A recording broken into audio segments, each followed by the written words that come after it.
So, yesterday I arrived from Portland, and Portland is really gray. So I'm really appreciating the sun over here. Really beautiful here. And also I want to, Kate invited me several times, okay, I'm coming. Finally I'm able to make it here. Gonpo Ludup study group. And I think this Gonpo Ludup in the Tibetan word, but in Sanskrit, Arya Nagarjuna, and basically one of the great thinker in the Nalanda tradition in India. So I make my prayer and dedication, to your study group. Have a really good,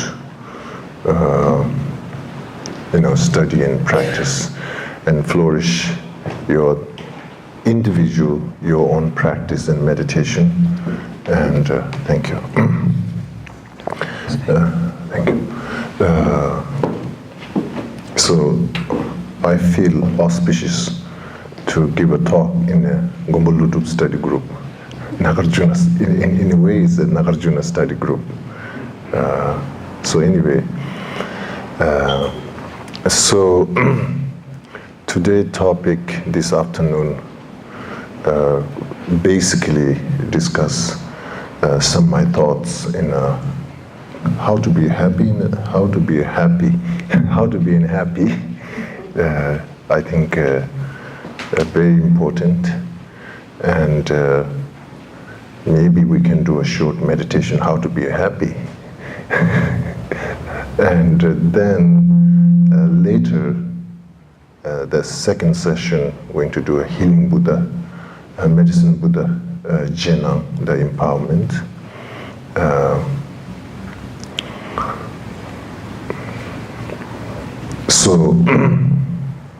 So now, first of all, how to be happy, and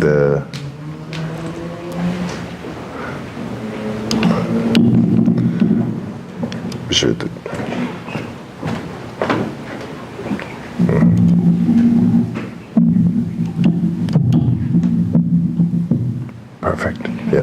Okay. Thank you.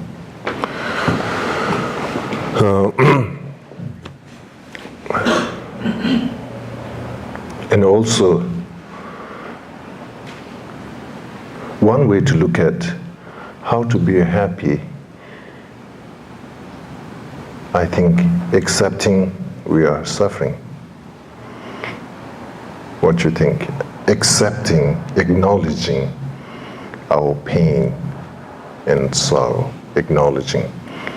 Maybe sometime we become unhappy because maybe we don't want to accept, or we not acknowledge it, and we're trying to run away from the, particularly from the Buddha Dhamma point of view, we say karma, accepting the karma, acknowledging the karma. Maybe this will be step number one, basically how to be happy is, step number one is not run away from suffering. Okay, it's kind of mean. I don't want to run away from suffering. Okay, I want to be far away from suffering. So, so we want to kind of attack the suffering. We want to eradicate the suffering.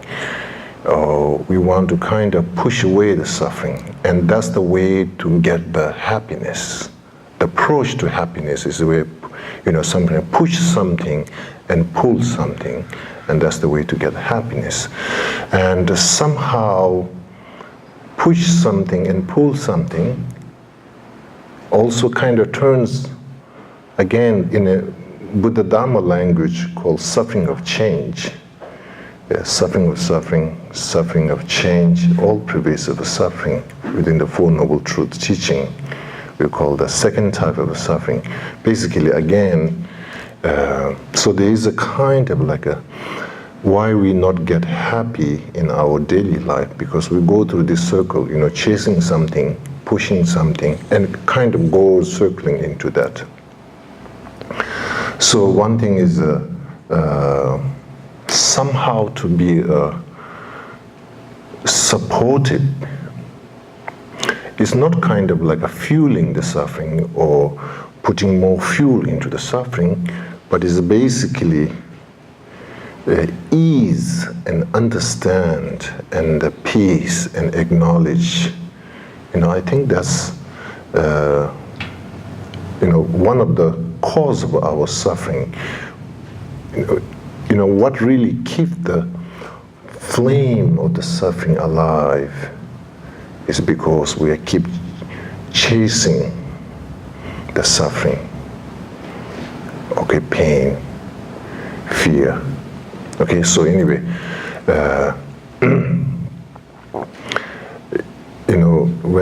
when I was reflecting, my topic today is how to be happy. And I was thinking, like, am I happy? I'm trying to reflect for myself. And I feel I'm quite happy. That doesn't mean I have troubles. I have problems. I have a challenge. I accept the challenge. I acknowledge the challenge. Only way of dealing with my own challenge is not to, where I take it, my challenge is, okay, I will try my best way to, I'm not trying to ignore and I'm not trying to avoid. I will try to do my best. I'll put my whole energy. It happens. If I'm able to evolve, great. It doesn't happen, also fine. So I took out the pressure, because sometimes we add some kind of pressure into any kind of giving situation. I think that pressure is the fuel for suffering. That pressure is what really kind of cycles the suffering.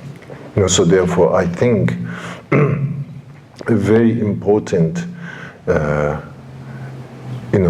So one of the way to be happy, or I think this concept of being compassionate. We'll say, like in Buddhism, compassion is the cause of all happiness. And so basically,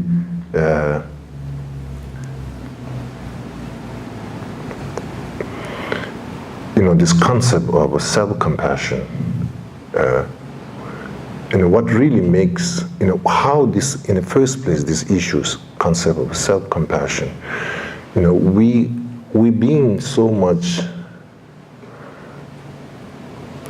put into our own self into so much pressure, so much demand, so much judgmental, so much. We not put our own self in a very ease, very balanced, very equanimity. We want to be, so much into into the caught into the things. So basically one way to look at it is.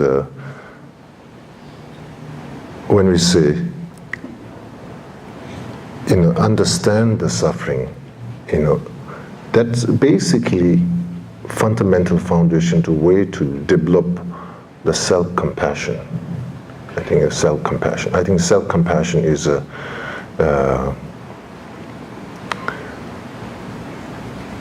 self-hatred really creates many kind of karmically and physically and emotionally problem in our human existence.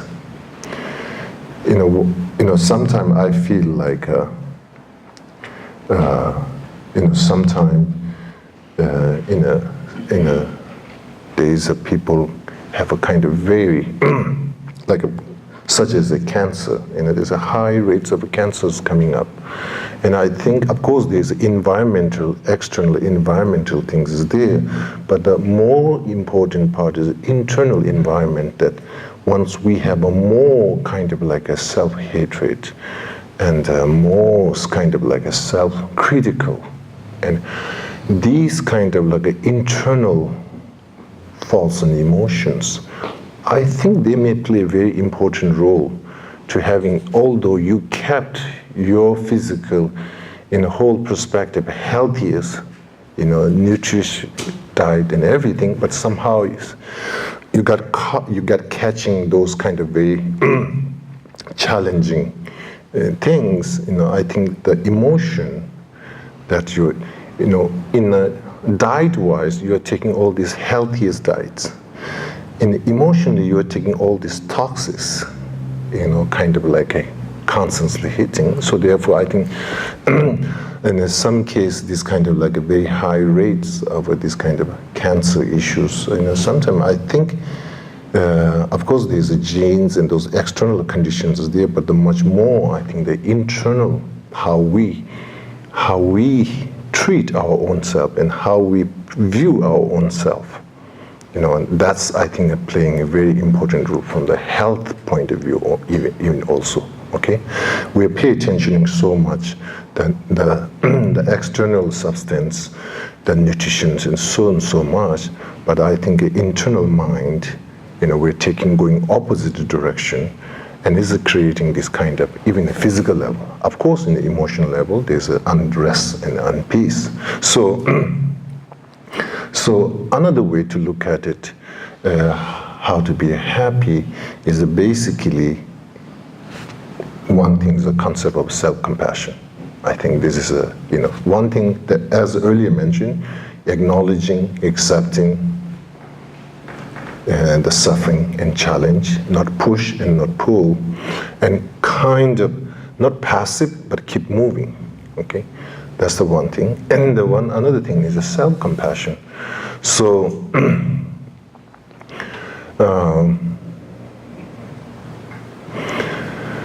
concept of self-compassion,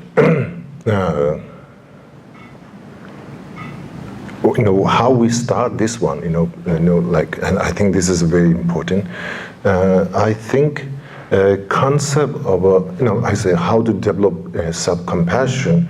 I think step number one is, I think they have to have some kind of feeling of a self-forgiving, because we are so tuned into a self-judging and all that kind of things. So self-forgiving. And self-forgiving in terms over here, basically, I think that step number one, we need to kind of develop self-trust. Without self-trust, there's no self-forgiving. Without self-forgiving, there's no self-compassion. Okay? So, so when we say self-trust, it's not so much about you worshiping yourself. I think a self-trust is basically, in a way to look at the self-trust, is basically self-respect. And that's basically developed through the self-appreciation. So basically, we need to connect with our own self in a positive, some way to we need to, I was talking with Michael, maybe we need to write down like what is a good thing about myself. Or some way to kind of able to see, and how much I will reflect and talk about how much I'm not good, and maybe that will be the pages and pages of things.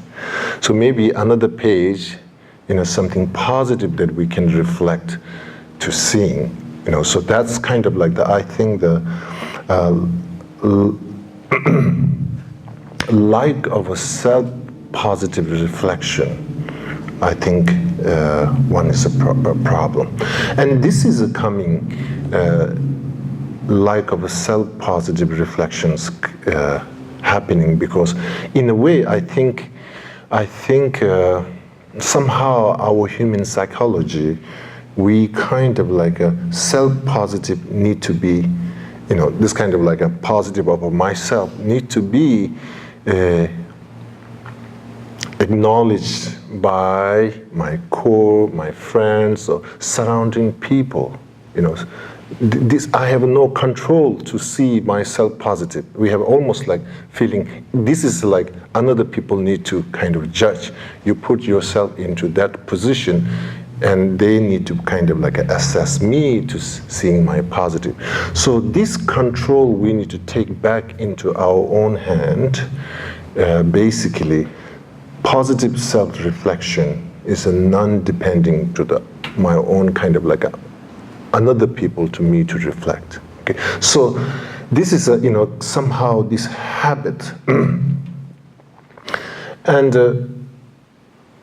we make a strong effort also. In a way, we make an effort to having kind of like a positive feedback or positive that kind of things, and we took a quite big deal when that doesn't happen. We get kind of disappointed, and when that happens, and we are so happy. That's okay. This is okay. Once happens, and there's a particular verse, Shantideva, Bodhisattva's way of life. There's one verse he says, "Dala deba shena." Basically, in this verse in the Shantideva Bodhisattva's way, if there's a if there's somebody all the time critiquing for me, then why I need to be so happy somebody who praises me also? When there's somebody who's constantly praising, but there's also some another person also kind of like why I need to be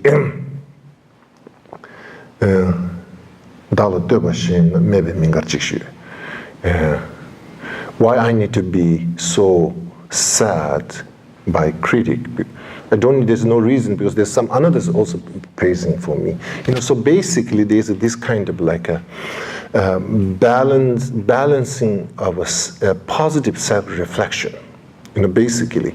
And there's no possible everybody will say positive things. There's no possible to have say everybody sees as a negative. There's no possible.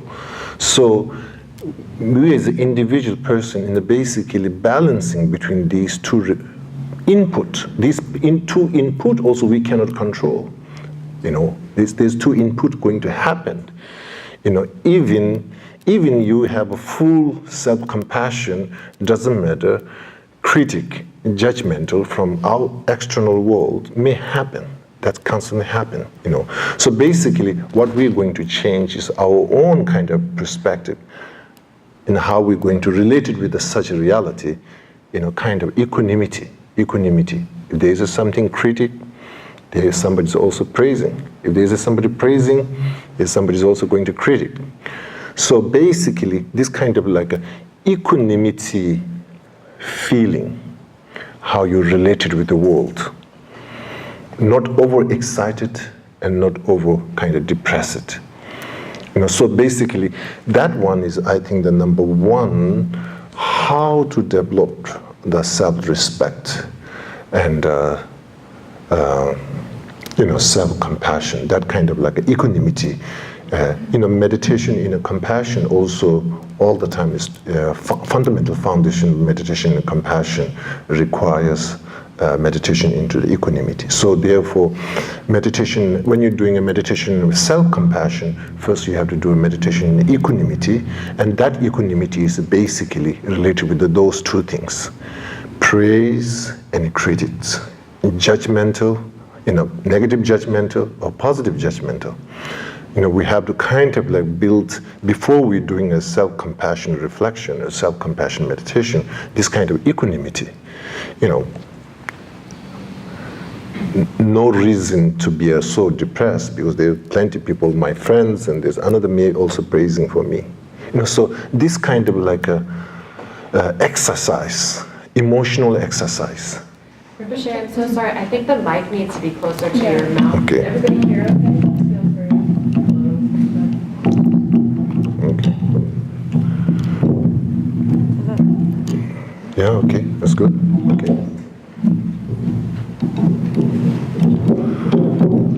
Now become more taller. How does Oh, that that's feel? good, that's good, thank you. How does that sound? Hearing? You're all hearing? Good, good, Is okay, that an good. improvement? Perfect, perfect, thank you. Thank you very much. Thank you. So, so again,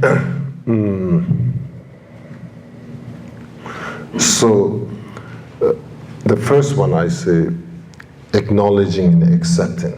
The second one is the self-compassion. So that becomes much more important to how to be happy into our life. Basically that meditation into a self-compassion. And meditation in self-compassion starts with the meditation into equanimity. Step number one. And meditation in equanimity, basically, you are equalizing the judgmental input that you receive in our own life, related with everything, judgmental related with your existence, your internal quality, your external quality, whatever that comes. Basically, there is a perspective that basically you're able to free yourself. Okay? Equanimity is kind of like creating that kind of freedom, that space. Okay? Once you don't have that space, there's no way to bring positive reflection, positive emotion. So equanimity meditation, basically,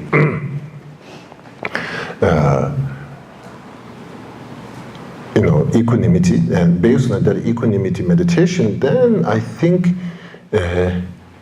you have that freedom.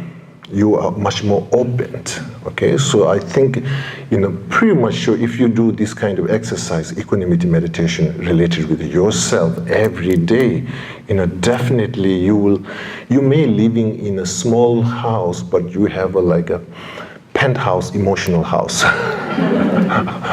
Okay, this kind of like a spacious openness,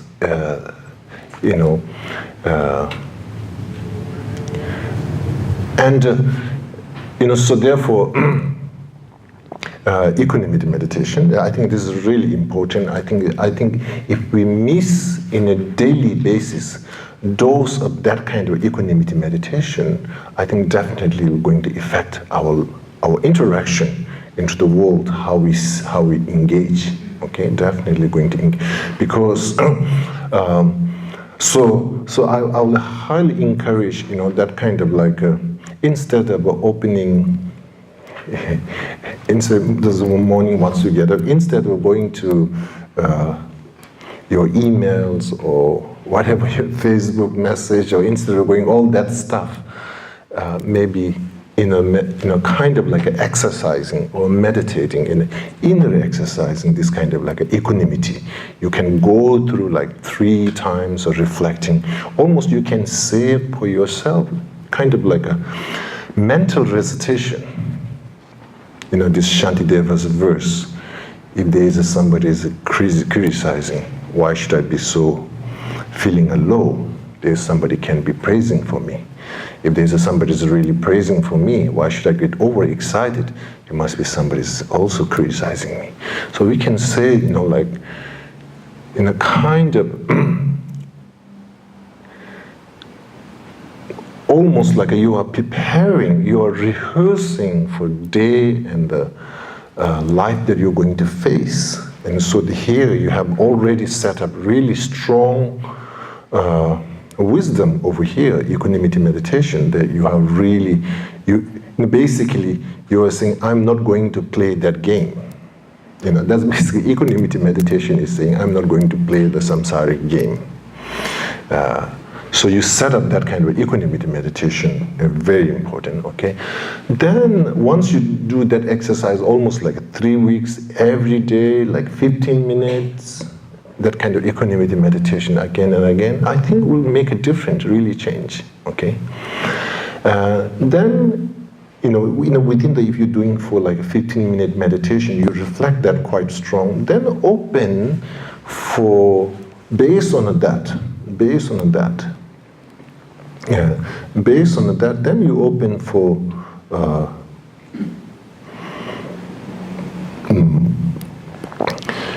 I will say in almost like inspiration.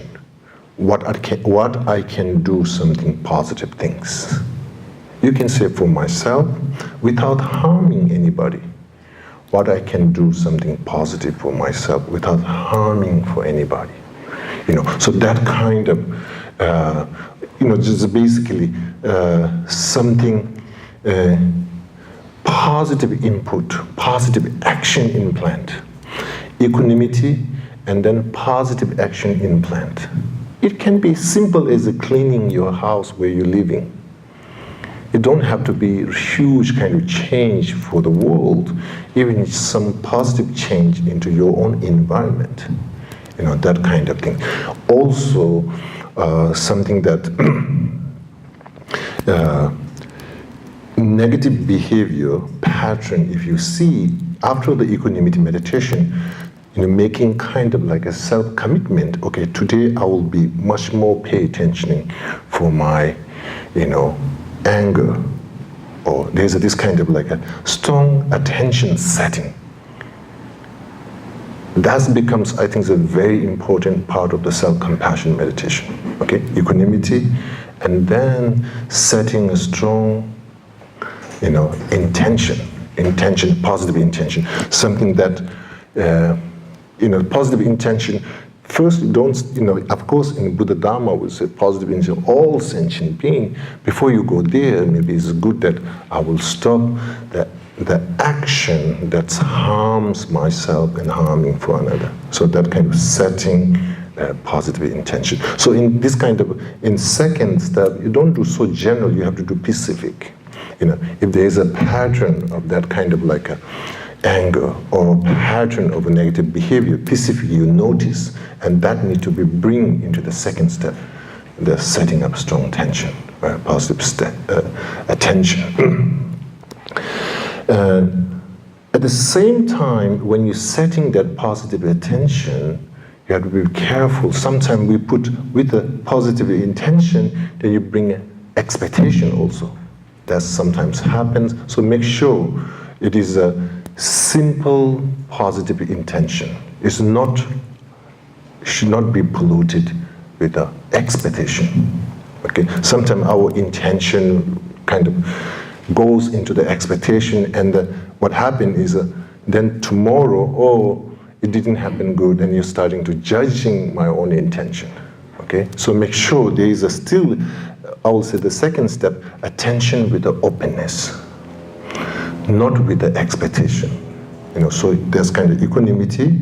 You exercise equanimity meditation. After that, you exercise positive attention with the openness. So there's make sure there's this kind of like full energy is there. I want to do it. I want to put all my effort. I'll integrate my mindfulness. I'll be mindful. I'll be compassionate. I'm not going to do a control. Sometimes intention comes with a controlling mind, and then it comes with the expectation. Then you start another war. So therefore, it's a very important, attention with the mindfulness, attention with the compassion. Again, that kind of, second step, that's kind of like attention, positive karmic intention setting, okay?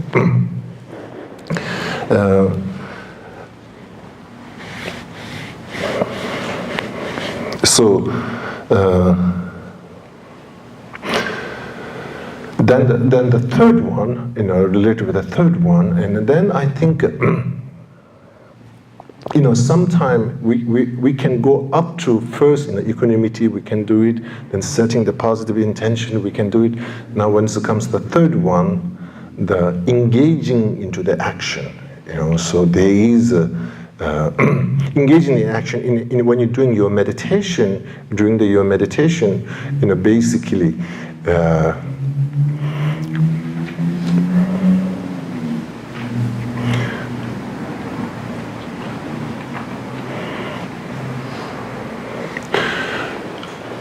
I will say,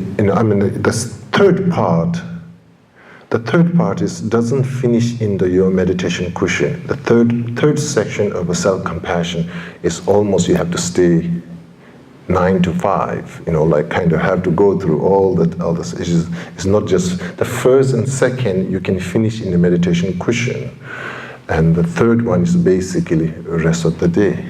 Okay, rest of the day basically is engaging into the action. Basically what happened is the second reflection, setting the pure intention related with the whatever specific challenge, then that need to be carried out through the mindfulness throughout the day. Okay, if the today's meditation, when in the second that setting the attention, if you say, okay, I want to really this kind of impulsive reaction, I want to be very careful. I'll be mindfulness. So that's basically the minute you're driving, there's an impulsive reaction, or there's something happens, impulsive reaction. So it's a lots of pay attentioning for our reaction. Okay, reactions comes from habit, pattern, somehow, and also somehow our human reactive somehow it gives, I think, temporarily release of a pressure, but it builds another pressure. So anyway, we need to be of course, we don't kind of repress our human reactiveness. Not necessarily repress, but when the reaction starts, so being acknowledging and being mindfulness, basically noticing, being these things. Reaction is bad, so I'm trying to, again, we don't want to, this kind of reaction when this kind of explosions happens, trying to kind of control and trying to put it out. I think the mindfulness is basically, inner reaction, emotional reaction, once it starts, just being mindful, being aware. Once we not be aware, we get caught into that storm.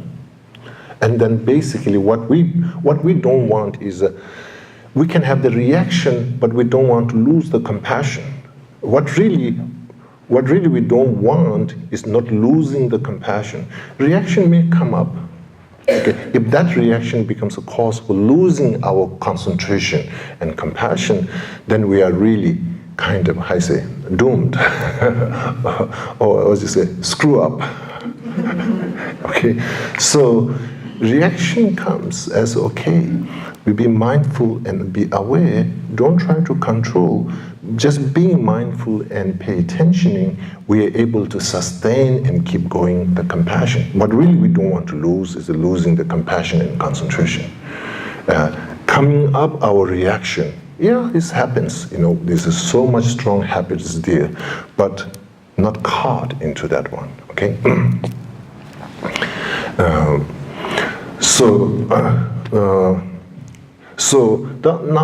So therefore, practice of mindfulness, practice of concentration, and a practice, particularly in a lamdrim, is meditation into a shinya meditation. Shinya meditation is meditation into a concentration training. Meditation into concentration. So the third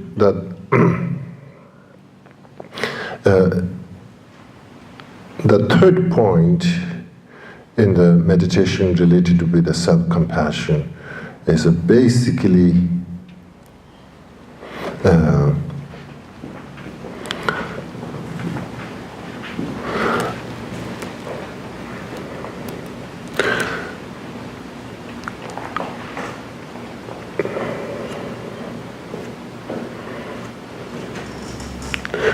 this is still going through that kind of a middle path. Okay.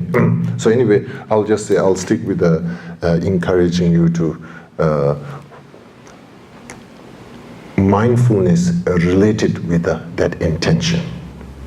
That intention developed based on equanimity. Okay, self-equanimity, positive intention, and a follow-up of that intention through mindfulness.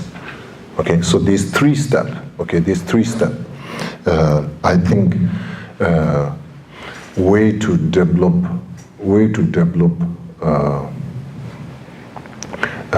almost I will say,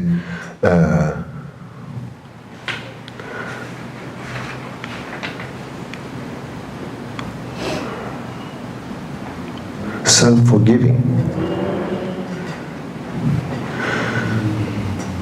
When the reaction starts, we feel bad, we judge our own self. We're not trying to forgive. The reaction comes, pay attention.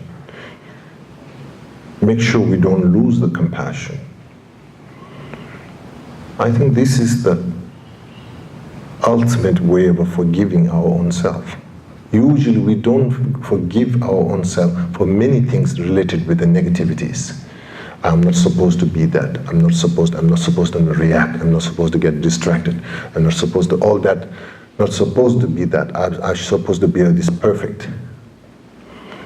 Okay. So over here in a equanimity, positive intention, and then mindfulness. And during the mindfulness, what you're really trying to setting up is a way to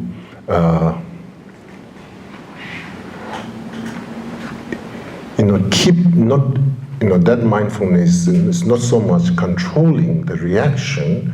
That mindfulness is a way to protect our compassion, loving kindness towards our own self. So therefore, this will be the third step is fundamentally becomes a way to forgive, forgiving, because you are not trying to control and trying to change the reaction. Okay? Not trying to change the reaction. So therefore, that will be, I will say, self-forgiving. Okay? And based on that, based on these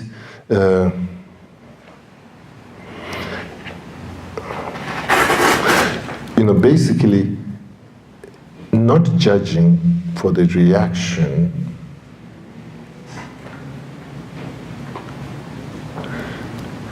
creates the space for, again, we need to kind of look carefully. Reaction is negative. Is it negative? Well, we can our own self, yes. Negative reaction is negative, yes. And over here, you basically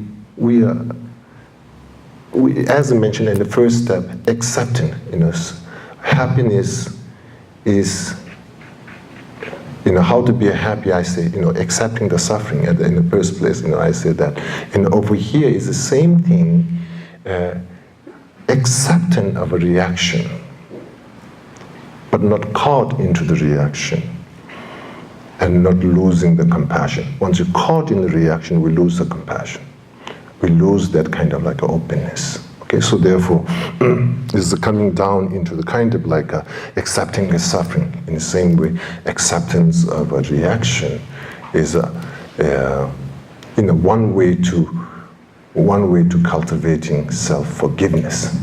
Self-forgiving. That acceptance becomes a fundamental foundation for I say, forgiving for our own self. Okay, so 3 meditation. Okay,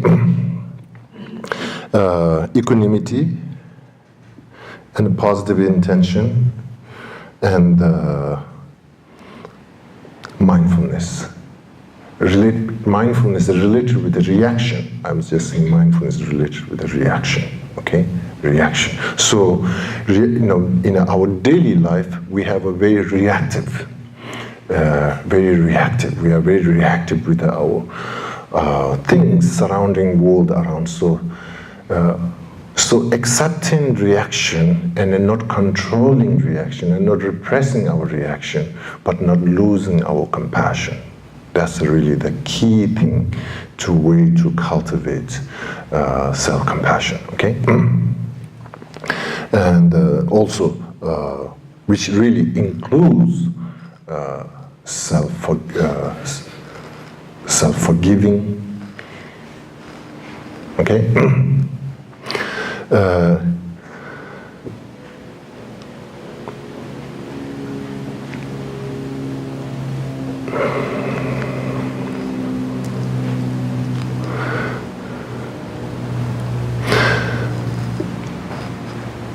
Then, if you go more further, sometimes I think there's four key points, that kind of like equanimity, positive attention, then mindfulness, and discipline. Discipline. There's a kind of, if you go through these 4 steps, 4 kind of like a journey, that kind of like equanimity, and the positive intention, and the mindfulness, and I would say emotional discipline, emotional ethic, or discipline. Mostly with discipline. In discipline over here, what that means is in the meditation session, we have to have this almost, that is if you're doing 15-minute or 20-minute meditation, into that meditation, particularly I'm talking over here with self-compassion, this emotional discipline, or what that means is basically you want to somehow keep a mental commitment of a consistency of that kind of action. Equanimity, positive intention, and mindfulness.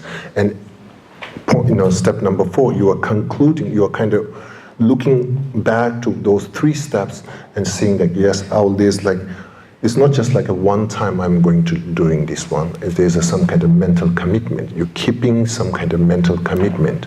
You are kind of like committed with this kind of like a reflection.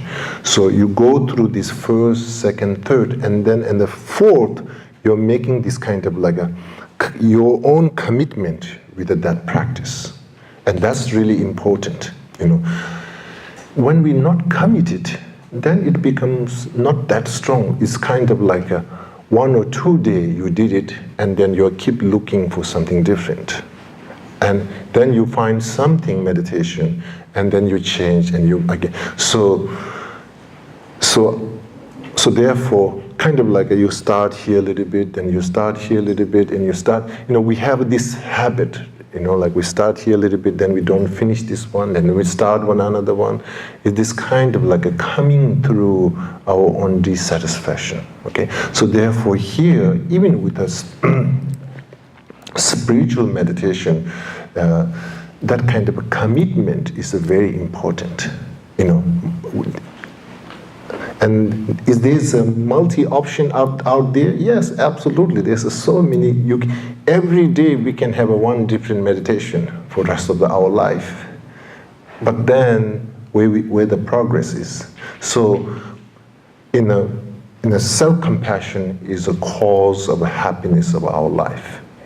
Now and future, and didn't happen happier life in past because of lack of self-compassion. Okay, so therefore, once you choose this kind of specific meditation, in this case, equanimity, positive intention, and mindfulness, and then emotional commitment.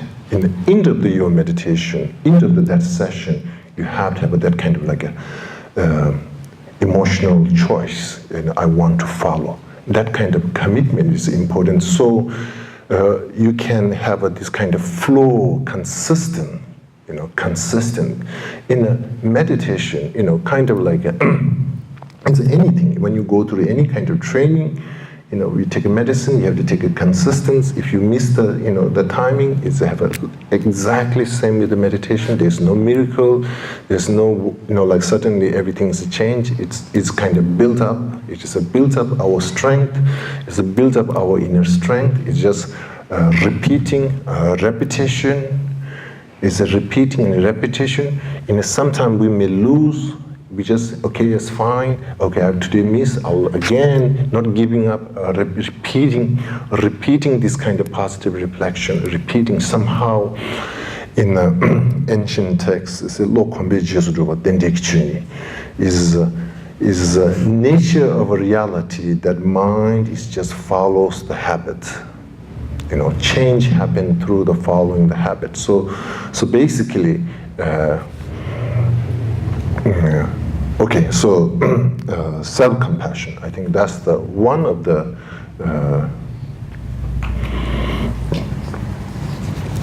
So now one thing I think like inspiration. Okay, when we have no inspiration, and then of course we lose the purpose of our life, and then we don't see any kind of. It's not about excitement, but then I think in a basic inspiration, which really gives you seeing the purpose of our life. Okay, so.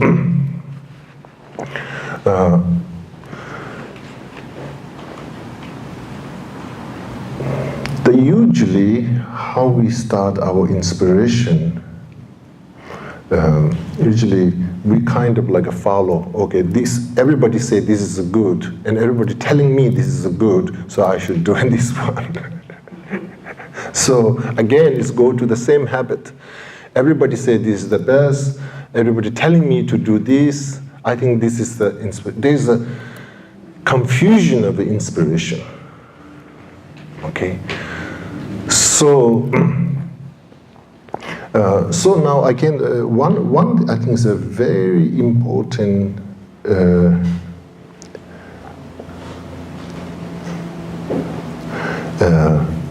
what is my deep passion?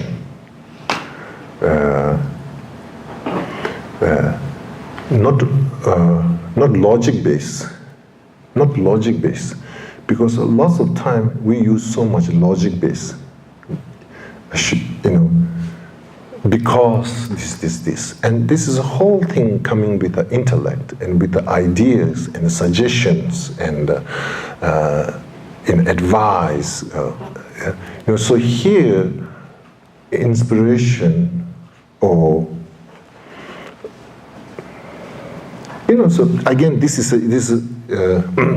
different to different, individual to individual, different to different, how you grow, how you know, there's many differences, but fundamentally,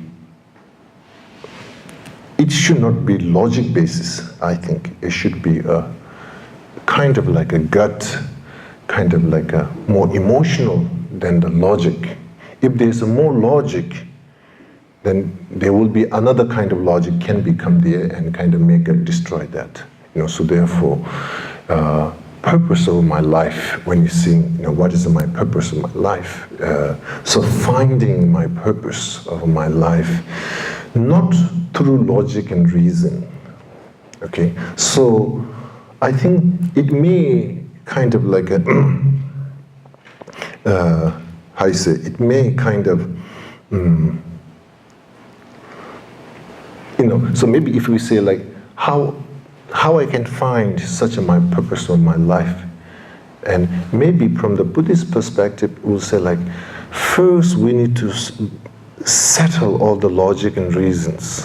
First we need to kind of dissolve all the logic and reasons. And maybe if we design in a meditation session, you know, in meditation session they say like, we need to kind of like reduce all the disturbance. Disturbance not necessarily be some kind of bothering. Some may not bothering you, but it can be disturbing. In such a case, purpose of life, if you're thinking, I should do this because this, from the purpose searching point of view, I think this is a disturbance. Okay, although it have a lot of positive logic and reasons, they may not necessarily help for you to see what is karmically in it deep down there. You know, these all are the thinking and the logic and reasons in the surface. It's like the wave, and not really necessarily karmically what you're meant to be. You know, so therefore, it requires some kind of calm, in a meditative way, I think basically some kind of calmness within yourself. So basically, in our life, if we have some more calmness and alertness and clariness of our mind and our awareness, we are able to smell our purpose of our life. That can be anything. It don't have to be going into the cave in meditation. So therefore, so basically,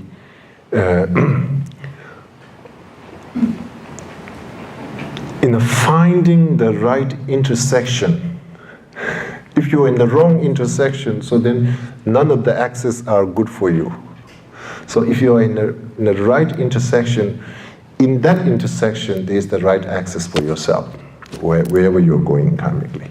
So therefore, to creating that right intersection or whatever that place, whichever, and that is basically not so much a logic and reason, the reflection, basically calming our mind, calmness, and again, self-compassion may become the fundamental foundation to finding your own purpose of life. So we all are. Maybe our purpose of life in the left, but we may end up in the right. So therefore, self-compassion becomes the foundation for finding the purpose of life. I think pretty much we can say that. And self-compassion is a pretty much fundamental foundation to overcoming that kind of like self-disturbance. Basically overcoming that kind of like an inner disturbance becomes the door to finding our purpose of our own self. Okay, so that's I think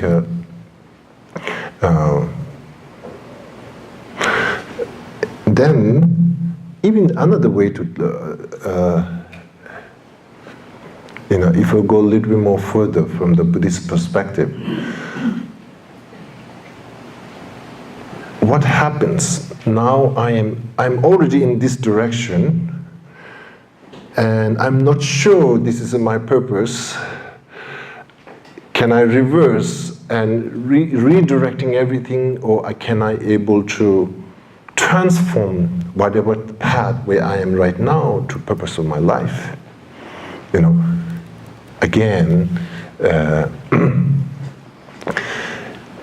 I feel it is not just one way, it is a multi-way. Okay? It fundamentally depends into how you relate it with that. You can transform. So it is basically concept of we say never too late, or how you say that? How you say it? Never too late? Never too late. Okay, the concept of never too late. Okay. So if everything is external, then yes, things can be, now it's too late. Okay. So it is so much based in the purpose of our own life is so much developed based on self-compassion and that kind of understanding and awareness. Okay. Karmically, at this moment, wherever a path may not necessarily your purpose of your life, but because of that strength, that capability, it can transform into your purpose of life. Okay, so that's also I think is really important. Once we have a developed self-compassion, that kind of fundamental foundation, fundamental health. Then due to that strength,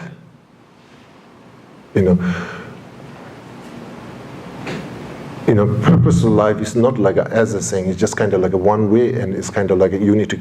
It's not like a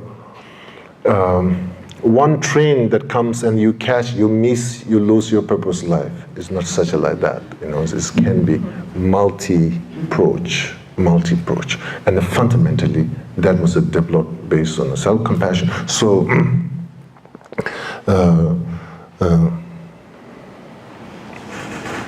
And then another way to look at it, how we really define the purpose of my life, that action or that engagement brings joy for yourself and joy for others. I think that's the, as an action nature, it is a purpose of life.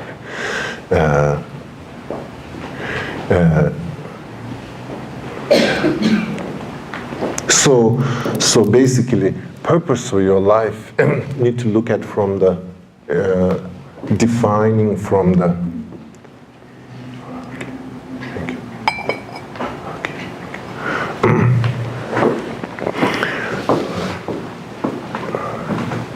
So now, let me talk about joy.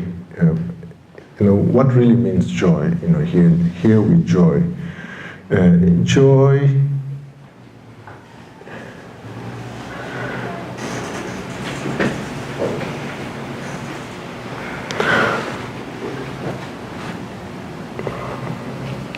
Usually, I say compassionate alertness.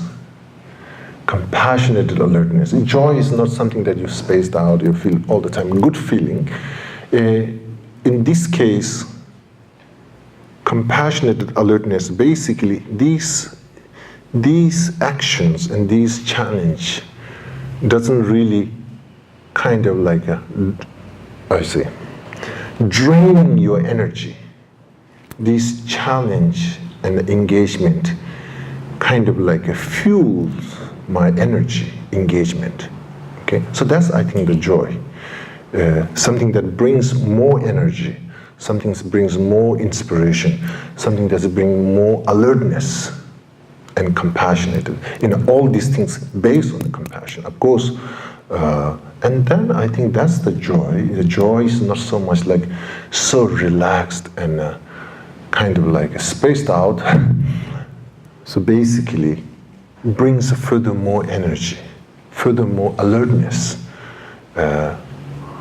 more kind of like a constructive thinking. And that's, I think, the joy. So purpose of life is so much, has a nurture into the joy. Okay? Basically, your purpose of life, the life where you are, brings more alertness, more energy, more compassionate energy, not aggressiveness. Sometimes energy integrated with the aggressiveness, and that's not healthy. More openness. So that will be kind of like a way to see the purpose of life. Okay. Oh, thank you.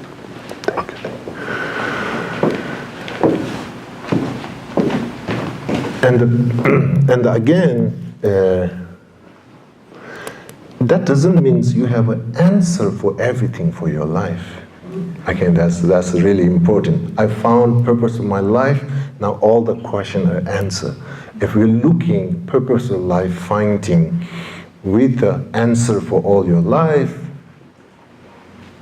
that's, I think, over expectation is not healthy. Okay, you can find the purpose.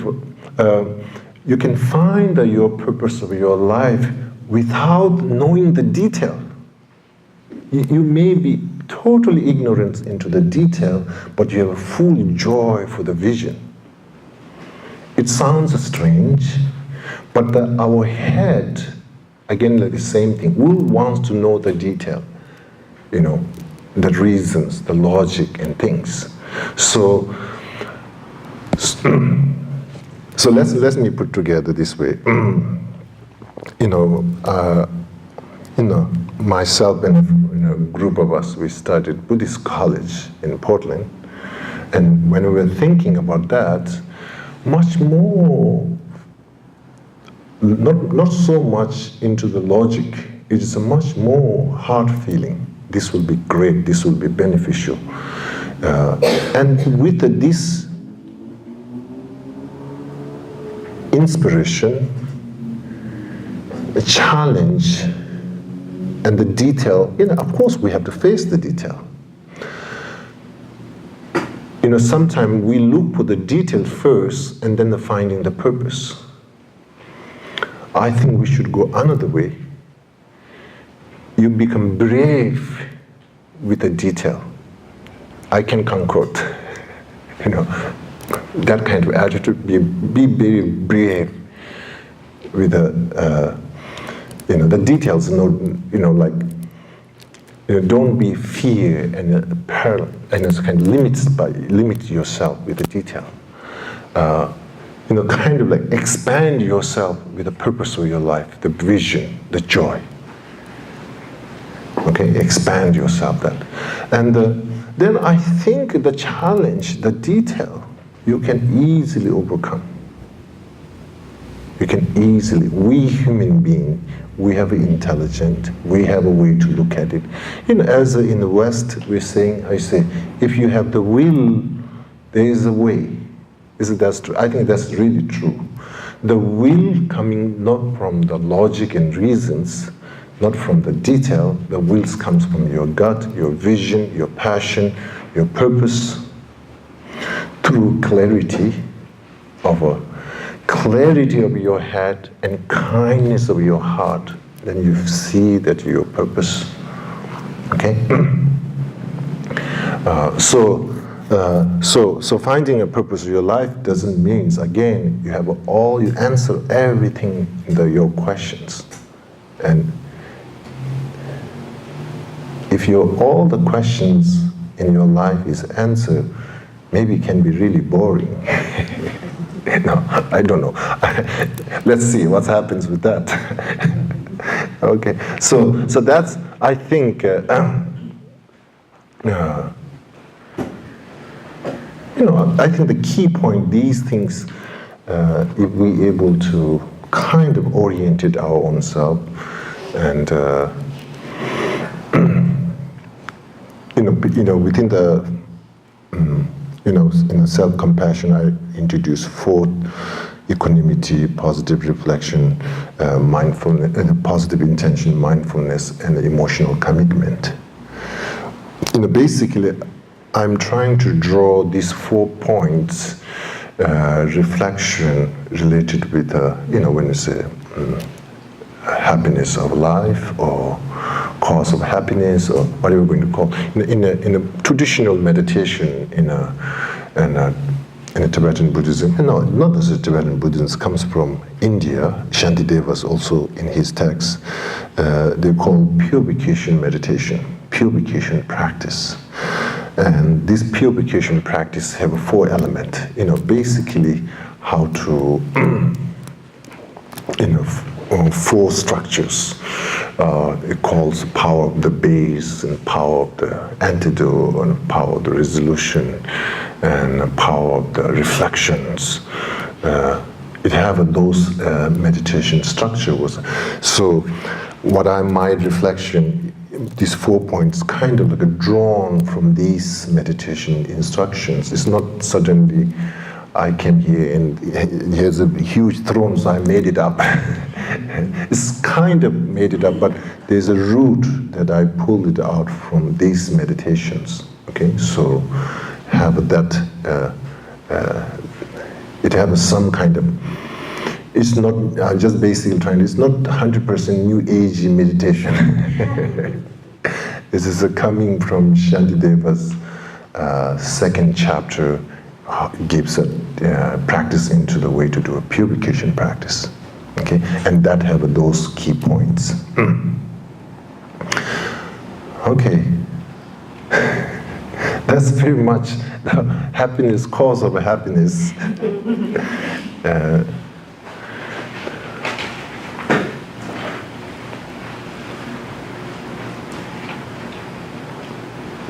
Okay, so if you try those exercises, see how it works. If it doesn't work, you can write to me. It's not working. I tried it. It even makes worse. Because again, like there's, there's in today's world, like mindfulness meditation is became, it was introduced as a secular meditation, and it's become very effective, and lots of, and there's, I think, university somewhere in England, in London, they did research into mindfulness meditation, and they came up with that it is not helping, it is a harming, all kind of like a traditional research, and they published, like in a research when you publish, and that's the truth. so they came up with, oh, it's not helping, but all that kind of, of course, in the Tibetan there's a way of saying, and then, there's a way to bring some kind of truth. Of course, research. So basically, way to handling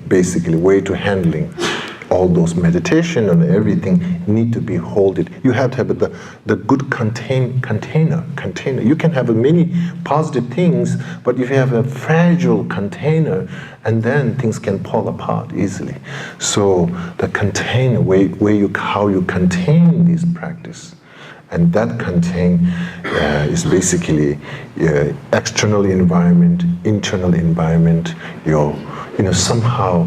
How you build your friendship with your practice, how you build your friendship with yourself. That's kind of like I will sometimes say, we can have an external Sangha community, but you have to have also internal Sangha community. So that becomes very important, that the container, if you have a healthy container, those unpracticed have a positive impact. Okay? So that's the main thing. Thank you so much. What about questions of people? Sure. We don't have a second mic, I don't think. But We do. We do? Okay.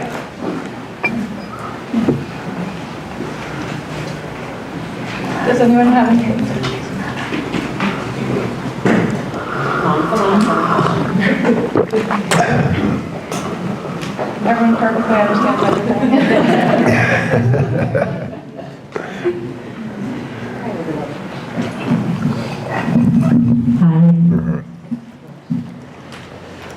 I think my thought is one of the things I struggle with right now in this political environment is trying to stay positive and happy and on a day-to-day basis, and find that probably the last year I've tried to stay away from sort of knowing what's going on in the outside, reading the newspaper, sort of knowing all the world events, sometimes it can get depressing, but then also feeling responsible. And so I think that's one of the things that I struggle with happiness, with trying to maintain that day-to-day, I guess, condition, any thoughts about? Yes, I think usually when we see negative things,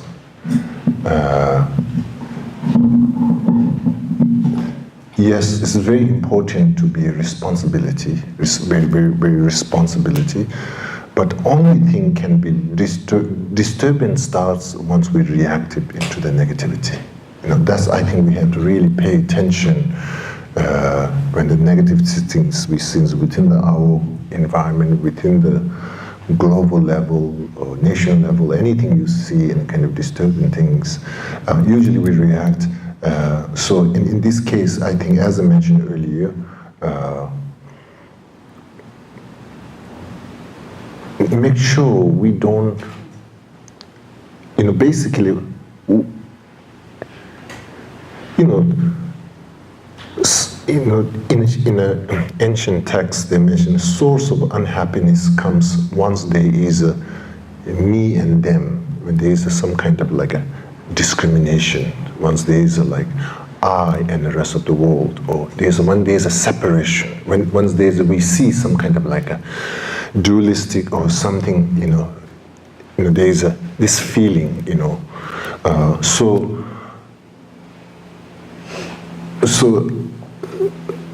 in lots of compassion literature, there was, these things happens, as a human being, me and they, or this kind of things happens.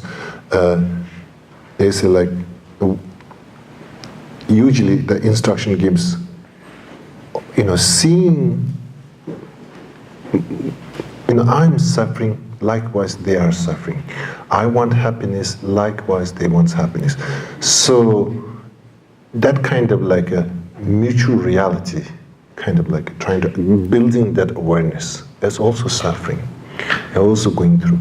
So many times disturbance and difficulties happens. Sometimes there is in the background, I'm only going through, or kind of in the emotional level, it's like feels very personal and only me, and kind of like expanding,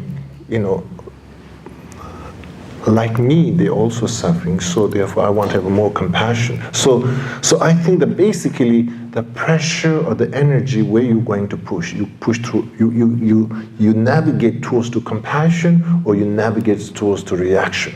I think that's basically, due to karma, this energy is built up, pressures is built up. So here, how we navigate towards to the compassion or reaction. So this is, I think, the lots of time, this way to navigate that energy, karmic energy, this collective karmic energy or individual karmic energy, way to navigate into the compassion is basically kind of like a seeing into equanimity, like also due to ignorance and suffering, and seeing that kind of like an equal base. And then once we're able to connect that, and then I think there's more, we can navigate that energy into the reaction. I think compassion. And the reaction is like almost basically feel, once we feel we are in the cornered, we are in the corner, there is a pulsive reaction, and this happens. So this kind of feeling, we are not cornered, everybody is going through this. And so there's some kind of like a common base in a way to say, and then I think it's may open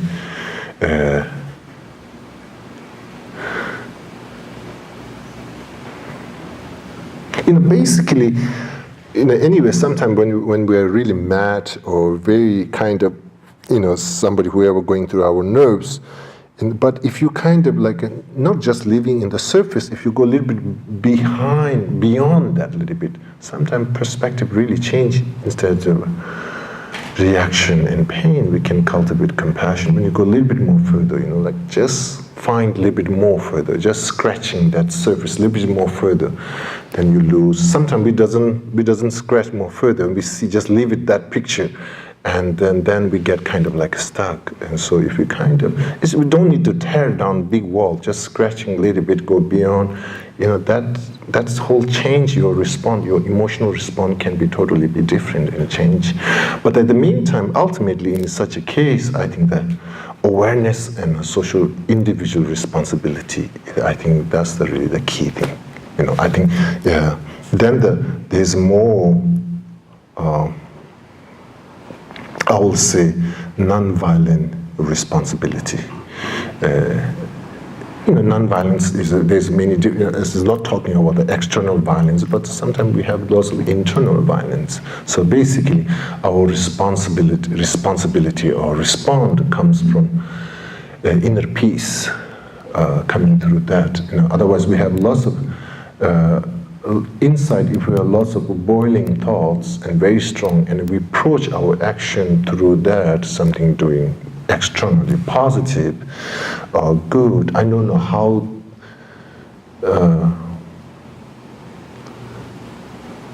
action without compassion related with that, and the action may be positive and good, but it may don't get that kind of positive result because it was a come through aggression, such a thing. So anyway, yes, I think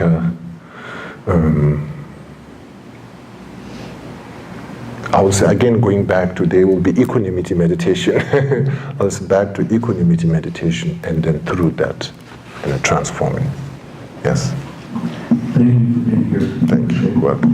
And you've given me some really interesting ideas, because I'm set to do a series of lectures at university, and the lectures are on the creative process. I'm an artist. And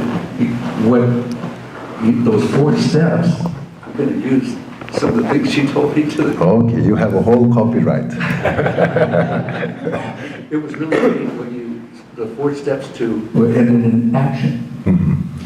And one of the things I've noticed with my work is I don't,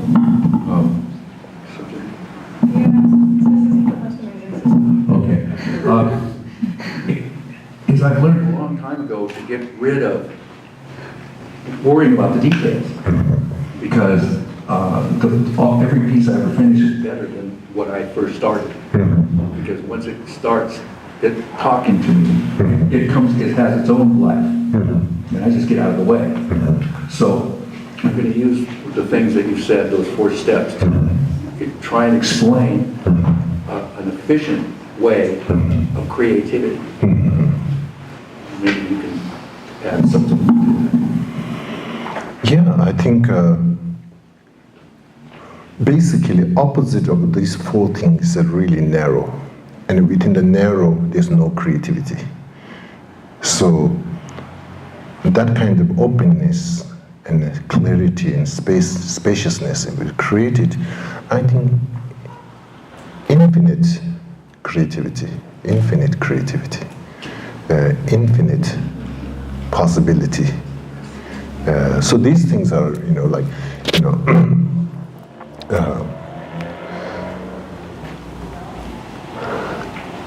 basically, as I mentioned earlier, it is not one way; it's a multi-way.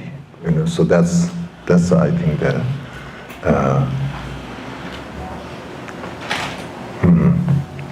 Okay. Yes. Absolutely. If you felt helpful, 100%, you can have it. Thank you. Okay.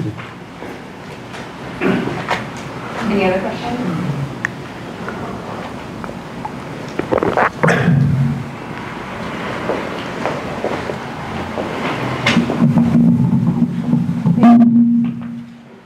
How can you find your happiness if you're close to death?